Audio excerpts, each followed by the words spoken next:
ባለፈው ሳምንት አንድ የቻናላችን ተከታይ በውስጥ መስመር እጅግ የሚገርም መልእክት ላከልኝ።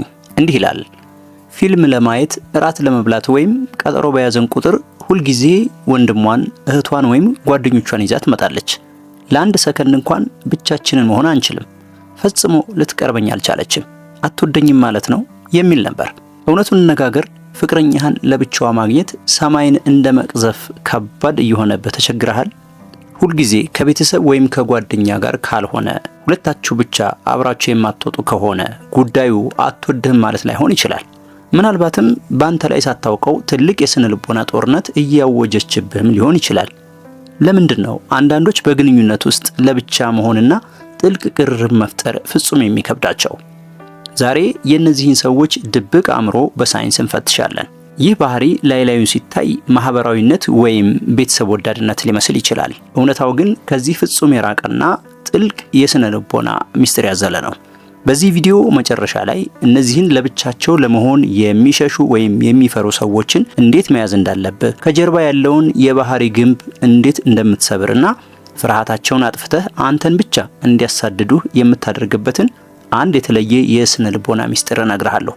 አንድም ሰከንድ ሳታሳልፍ ተከታተለኝ። በስነ ልቦናው ዓለም ይህ ሁኔታ የጥልቅ ቅርርብ ፍርሃት ወይም ራቅ የማለት ስሜት ይባላል። እነዚህ ሰዎች ፍቅር ወይም ትኩረት ሲያጡ ሳይሆን ይልቁኑ ግንኙነቱ እየጠነከረና ጥልቅ እየሆነ ሲመጣ ከፍተኛ ጭንቀት ውስጥ ስለሚገቡ ነው ሌሎች ሰዎችን የሚሰበስቡት።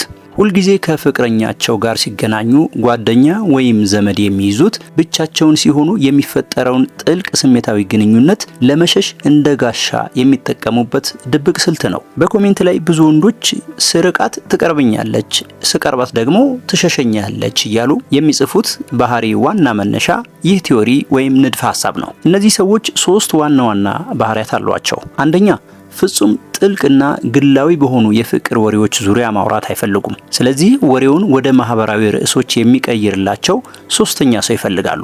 ሁለተኛ፣ ብቻቸውን ሲሆኑ የሚፈጠረውን የአይን ንክኪና አካላዊ ቅርበት ይሸሻሉ።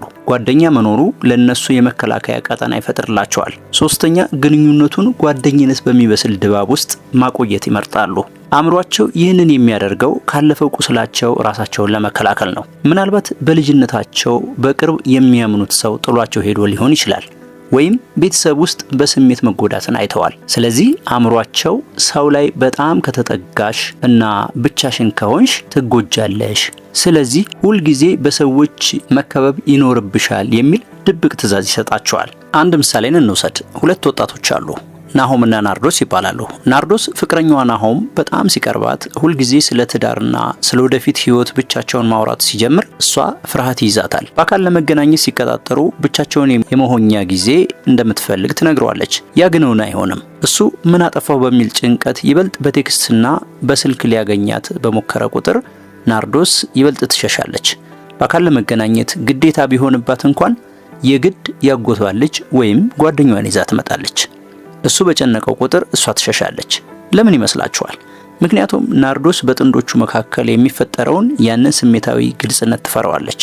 ብቻቸውን ሲሆኑ እውነተኛ ማንነቷን አይቶ ውድቅ ሊያደርጋት እንደሚችል ድብቁ አእምሮዋ ይነግራታል። ስለዚህ ከሱ ጋር ብቻዋን ከመሆን ይልቅ ሰዎችን በመሰብሰብ ግንኙነቱ ላዩን ብቻ እንዲንሳፈፍ ታደርገዋለች። እሱ ይበልጥ በተጠጋት ቁጥር እሷ የደህንነት ስጋት ስለሚሆንባት መሸሹን ትገፋበታለች። ታዲያ መፍትሄው ምንድነው ካልክ፣ እሷን ለመለወጥ መሞከር ወይም ለምን ሁልጊዜ ሰው ይዘሽ ትመጫለሽ ብሎ መጨቅጨቅ ሳይሆን ፍጹም ያልተጠበቀና አስደንጋጭ የሆነውን የስነ ልቦና ስልት መጠቀም ነው። እሱም አንተም የብቻ ጊዜን መከልከልና ፍጹም ሩቅ መሆን መቻል ነው። እሷ ሰው ይዛ ስትመጣ ለምን እንዲህ አደረግሽ አትበል። ይልቁኑ አንተም ከጓደኞች ጋር ደስተኛ ሁን። ብቻዋን ልታገኝ ስትፈልግ እንኳን ዛሬ ስራ ስለሚበዛብኝ አይመቸኝም ብለህ ራስን አርቅ። እነዚህ ሴቶች የመቅረብ ፍርሃት እንዳለባቸው ሁሉ የመተው ፍርሃትም አለባቸው።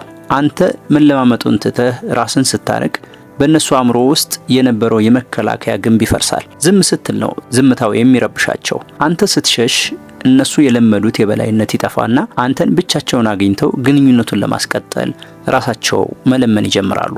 ወንድሜ፣ በግንኙነት ውስጥ ሁልጊዜ ሰዎችን ጋሻ አድርጋ የምትመጣ ወይም ብቻችሁን መሆንን የምትሸሽ ሴት ገጥማ ታውቃለች? ይህንን ስነልቦናዊ ፈተናስ እንዴት አለፍከው? ሐሳብን አሁኑኑ ኮሜንት ላይ ንገረኝ። ለዚህ ቻናል አዲስ ከሆንክ ደግሞ የወንድነት ንቃትን የሚያሳድጉ ጠንካራ የስነልቦና እውቀቶችን ለማግኘት አሁኑኑ ሰብስክራይብ አድርግ። ቪዲዮውን ላይክ ማድረግ ግን እንዳትረሳ። በሚቀጥለው ቪዲዮ ይበልጥ ጥልቅ በሆነ ሚስጥር እንገናኛለን። እስከዛው ድረስ ሰላም።